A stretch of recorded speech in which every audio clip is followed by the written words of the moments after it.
دوسری جانب سینیٹر سلیم مانڈوی والا کا کہنا ہے کہ نیب نے لوگوں کی زندگیاں اور کاروبار تباہ کر دیے۔ نیب کارروائیوں کے باعث لوگ خودکشیاں کر رہے ہیں۔ وقت آئے گا جب نیب والوں کا بھی احتساب ہوگا۔ وہ نیب کوٹ اسلام آباد کے باہر میڈیا سے گفتگو کر رہے تھے۔ بہت جلدی نیب کا احتساب شروع ہوگا۔ انہوں نے جو لوگوں کے ساتھ ظلم کیے ہیں، لوگوں کی بدوائیں لی ہیں، لوگوں نے خودکشیاں کی ہیں، آپ نے کیا کیا اس کے بارے میں؟ کیا انکوائری کی آپ نے؟ یہ تو میں تو کہتا ہوں کہ ایک دن ان کو سامنا کرنا پڑے گا ان چیزوں کا۔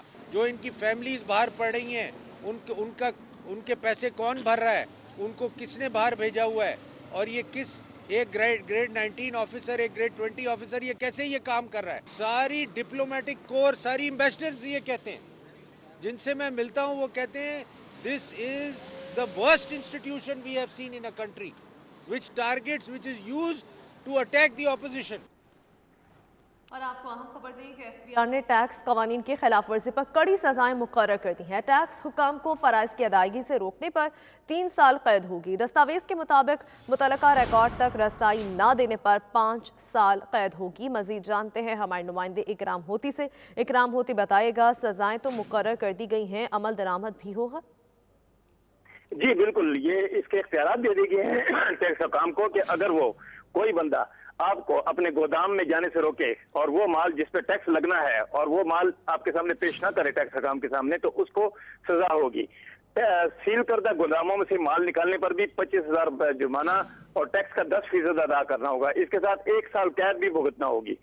ایف بی آر حکام جو ہیں ان کو ٹیکس سے متعلق ریکارڈ جو ہے اس تک رسائی اگر نہ دی گئی تو 5 سال کی سزا ہوگی۔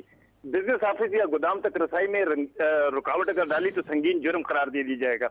قید کے علاوہ 25,000 روپے جرمانہ یا 100% طلب شدہ ٹیکس بھی دینا ہوگا۔ ایسے بزنس کے خلاف اسپیشل جج کی عدالت میں مقدمہ چلے گا اور جس پہ مقدمہ چلے اس کو اپیل کا بھی حق حاصل ہوگا۔ جی، اپیل کا حق بھی حاصل ہوگا مقدمہ چلنے پر۔ بہت شکریہ اکرام ہوتی ہے، آپ نے اپڈیٹ کیا۔ کا اہم اجلاس برمنگھم کے مقامی ریسٹورنٹ میں منعقد ہوا، جس میں 16 کشمیری جماعتوں کے نمائندہ وفد نے شرکت کی، جبکہ سابق وزیر اعظم آزاد کشمیر اور مسلم لیگ کے صدر راجہ فاروق حیدر نے بطور مہمان خصوصی شرکت کر کے کشمیر کی تازہ ترین صورتحال سے شرکاء کو آگاہی دی۔ برمنگھم سے رپورٹ کریں گے عابد کاظمی۔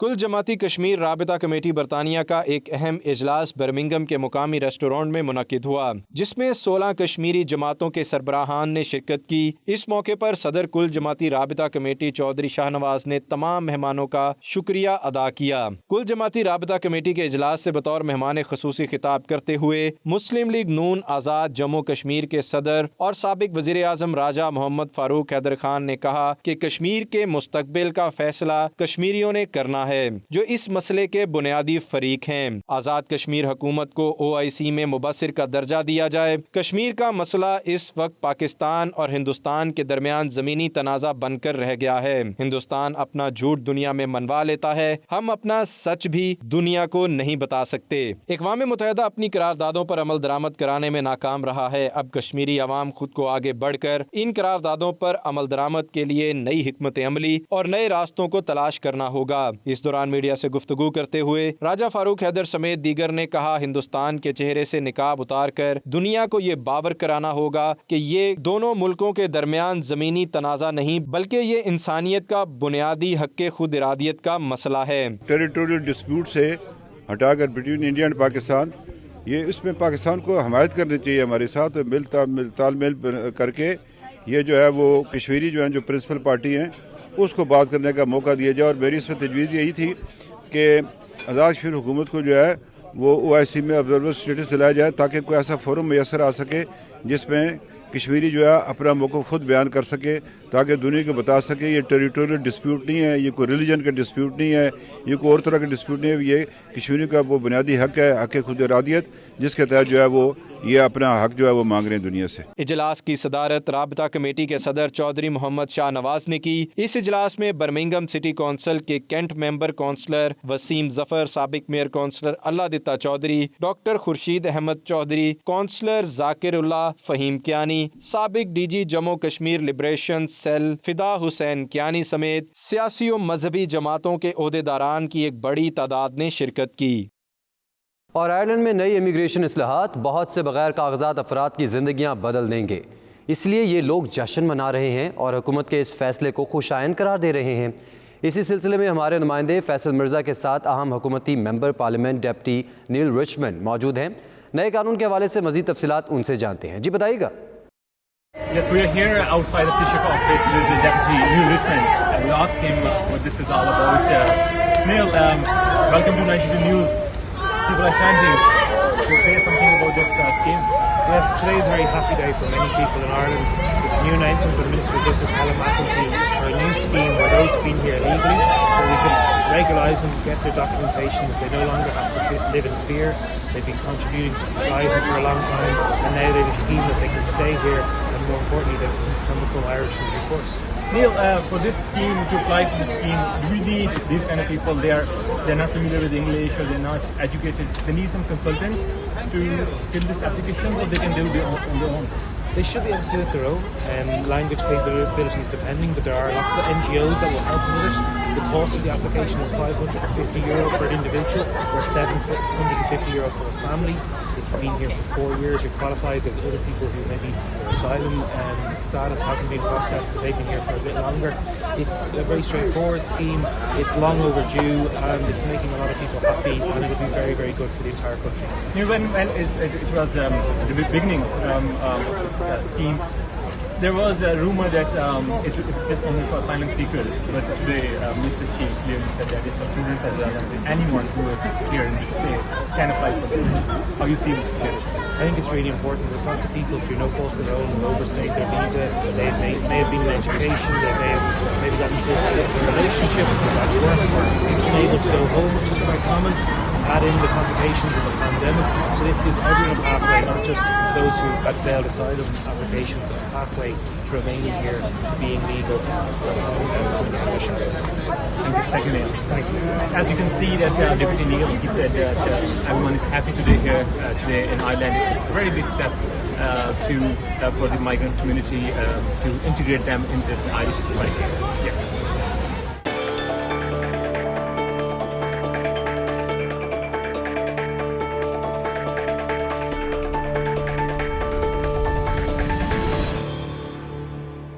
ناظرین، دبئی میں جاری بین الاقوامی نمائش دبئی ایکسپو میں یوم روس منایا گیا۔ اس دل فریب تقریب میں روسی وزیر اعظم میخائل میشستن، وزیر صنعت و تجارت دنیس مانترو اور ماسکو کے میئر سرگئی سوبیانین سمیت اعلیٰ حکام نے شرکت کی۔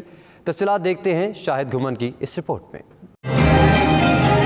دبئی میں جاری عالمی نمائش دبئی ایکسپو 2020 میں یوم روس منایا گیا۔ تقریب سے خطاب کرتے ہوئے میخائل میشستین نے کہا کہ روس نے اس نمائش کے لیے اپنی بہترین ایجادات اور ٹیکنالوجیز پیش کر دی ہیں۔ انہوں نے دبئی ایکسپو کو سراہتے ہوئے کہا کہ یہ نمائش بین الاقوامی تعاون بڑھائے جانے میں مددگار ثابت ہوگی۔ انہوں نے کہا کہ روس اور امارات تجارت کے ذریعے ایک دوسرے سے جڑے ہوئے ہیں، جس میں اس سال صرف 9 مہینوں میں 75% اضافہ ہوا ہے۔ انہوں نے کہا کہ ہم توانائی کے شعبے میں بڑے پیمانے پر منصوبہ بندی کر رہے ہیں۔ اس موقع پر روس کے پویلین میں روسی وزارت تجارت و صنعت اور روس کانگریس تنظیم کی طرف سے ایک پروگرام پیش کیا گیا، جس میں سرمایہ کاری سے وابستہ روس کے بہترین پروجیکٹس کو روشناس کرایا گیا۔ دبئی ایکسپو میں 4000 مربع میٹر پر پھیلا ہوا روسی پویلین اس وقت سب سے بڑے پویلینز میں شمار ہو رہا ہے، جہاں پر 100 ممالک سے 6 لاکھ کے قریب افراد وزٹ کر چکے ہیں۔ رواں سال 1 اکتوبر سے جاری دبئی ایکسپو 31 مارچ 2022 تک جاری رہے گی۔ شاہد گھمن، 92 نیوز، ماسکو، روس۔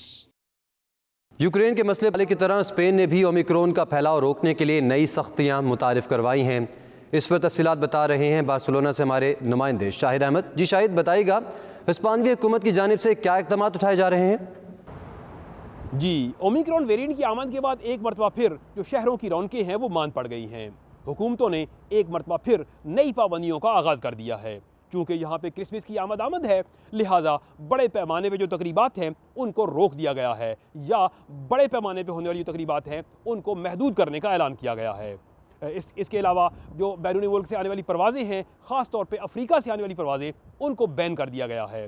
لہٰذا ان ممالک سے آنے والے جو لوگ ہیں، اگر وہ یہاں پہ آتے ہیں تو ان کو 8 دن سے 10 دن کے لیے کوارنٹائن کرنا ہوگا۔